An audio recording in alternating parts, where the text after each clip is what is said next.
Hi, this is Scott Garibay, and today we're going to talk about the power of American entertainment and whether the government should determine if we have a glut of entertainment, and then how the government should address the glut of entertainment we have. Okay, so first and foremost, I'll address your objections to this, right?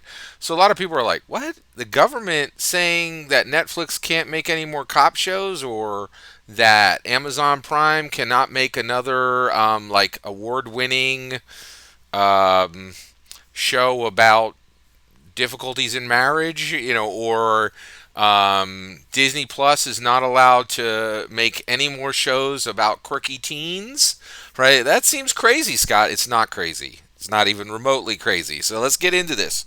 All right. So first of all, the government app. So one, entertainment is a commodity.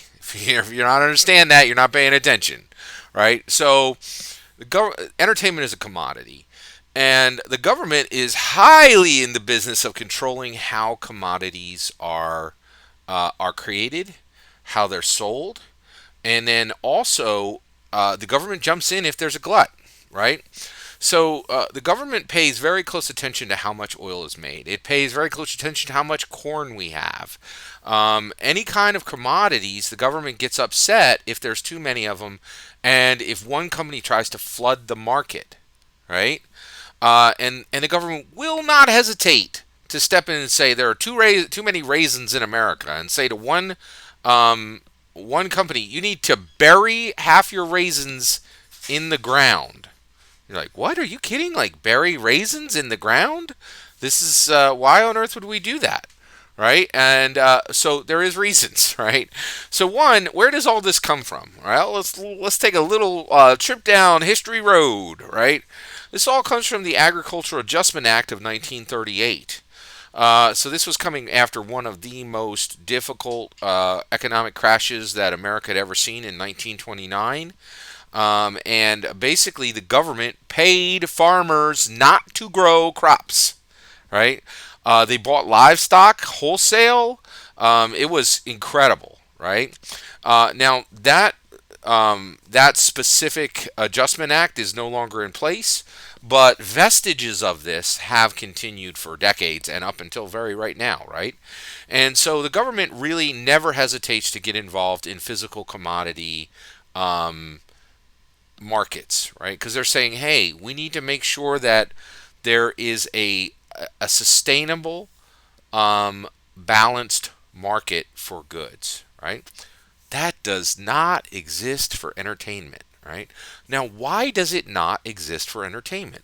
Well, it is a fundamental misunderstanding that American entertainment is a power source, an incredible power source, more powerful than nuclear. It is an incredible power source, and this is not recognized in academia.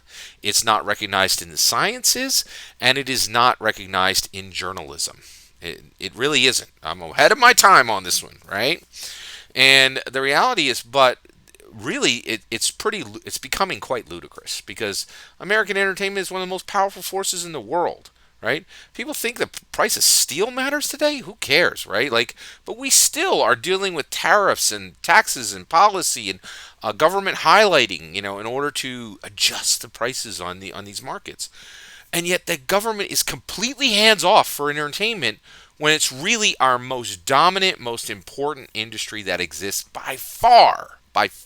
Okay, and so once you understand that, you're like, yeah, the government needs to get in. We need metrics on all this stuff, and we need to determine if there's a glut, right? Is there a glut of overall entertainment?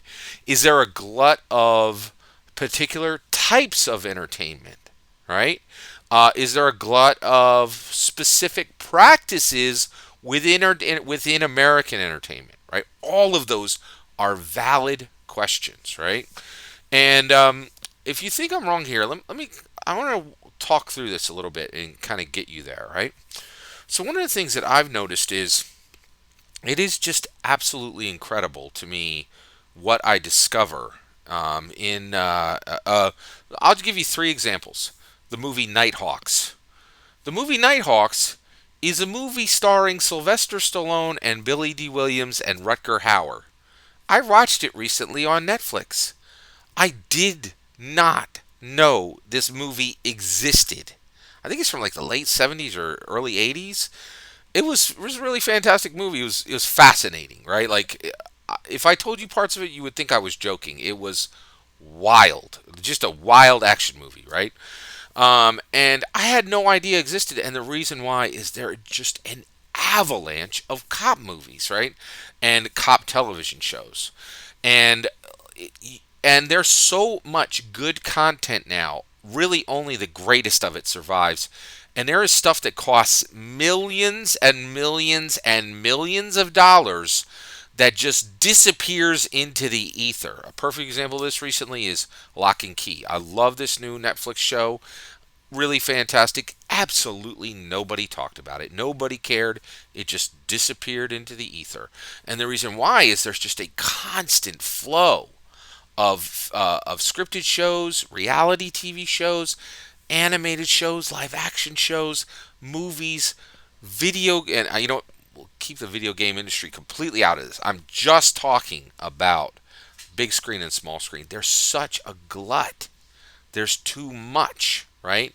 And right now, if this was, we'd be able to, like, if there was a similar circumstance in steel, we'd be able to buy a ton of steel for $10, right? Like, because there's so much of it, right? And if you could see this, because one of the things is, by and large, people aren't even buying entertainment piecemeal anymore. They're going to aggregators. And those big aggregators now are Netflix, they are Amazon Prime, and they are Disney Plus. Those are the big dog streamers, right? And it is knives out. No pun intended. That movie just dropped on Amazon Prime. If you haven't watched it, watch it. It's fantastic. So there are these groups that are just absolutely vying to be players in the streaming space. Some of the places that have already failed. I'll list them off. Quibi, right? Went nowhere. HBO Max looks like it very well may be a failure. And that seemed pretty obvious because, like, you were like, oh, HBO, we're a streaming service that you pay for. Now we're going to put a layer on top of that. It's going to be called HBO Max. And so if you really want all of HBO and you're paying us to stream our stuff, we're going to cut it in half and give you another subscription service to get our stuff. Right? It's like, it's becoming crazy. Paramount, nobody watches their streaming service. CBS has got one. Nobody watches their streaming service. Apple, who's watching their streaming service? Like, forget it, right? And these are big players jumping in and trying to really move the ball forward, right? But they're struggling. It doesn't mean they're completely failed, but their initial launches were not highly successful, right? And there were tens, maybe hundreds of millions of dollars invested in these launches. Right, so the reality is, I think there's no let me give you a couple more examples. Right, so we talked about Nighthawks. I just watched the other day I wanted to watch Days of Thunder. Okay, I have the following streaming services. I pay for YouTube streaming service. I have YouTube Red or like YouTube Premium, whatever they call it now. Right, oh boy, not great. But I pay for it for other reasons. You also have, so I have Hulu, I have Disney Plus. I pay for them separately, right? I know they're bundled. Don't ask. All right, Netflix, Amazon Prime, Verve, right? I got another Crunchyroll, right?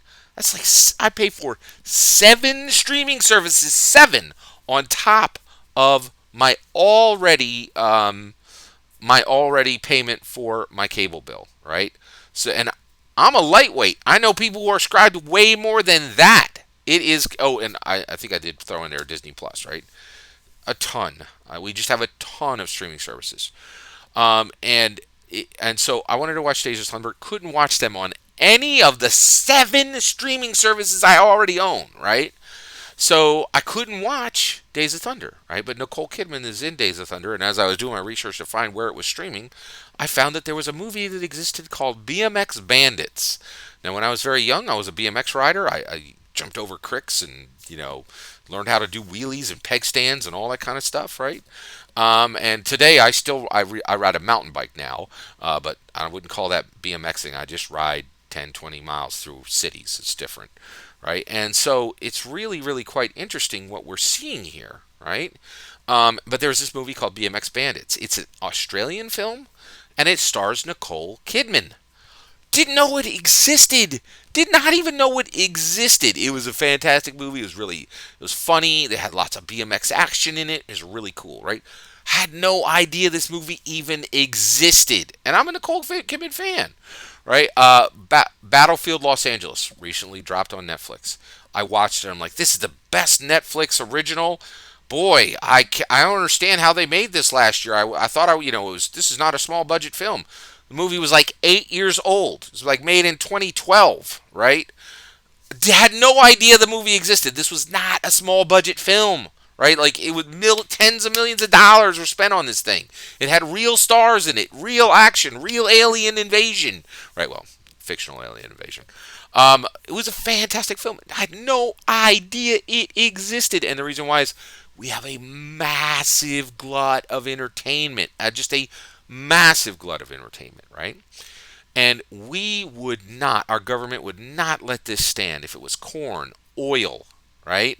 Or any of the other physical commodities that our government routinely jumps in and says we need to adjust the market, right?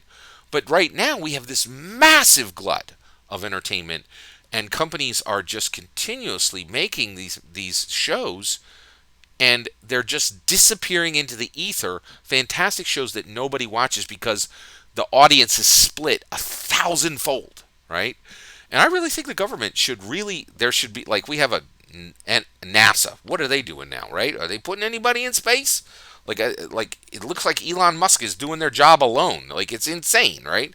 But the reality is, I really think we need the government to look at this, right? We need the academic world, the sciences, and we need journalism to start to understand the power of American entertainment, and to begin saying, and then the government overall to say we need metrics on this, and we need our representatives to make decisions to say, should we start paying Netflix not to make another cop movie or another cop show or another anything, right? Or go to the entire industry and say, you people need to take a break. There's too much, right? But right now, we don't even have the structure to ask the question. That needs to change. All that's my opinion. I'd love to hear your opinion on the topic. Let me know in the comments below. Please consider liking and subscribing, and have a wonderful millennium.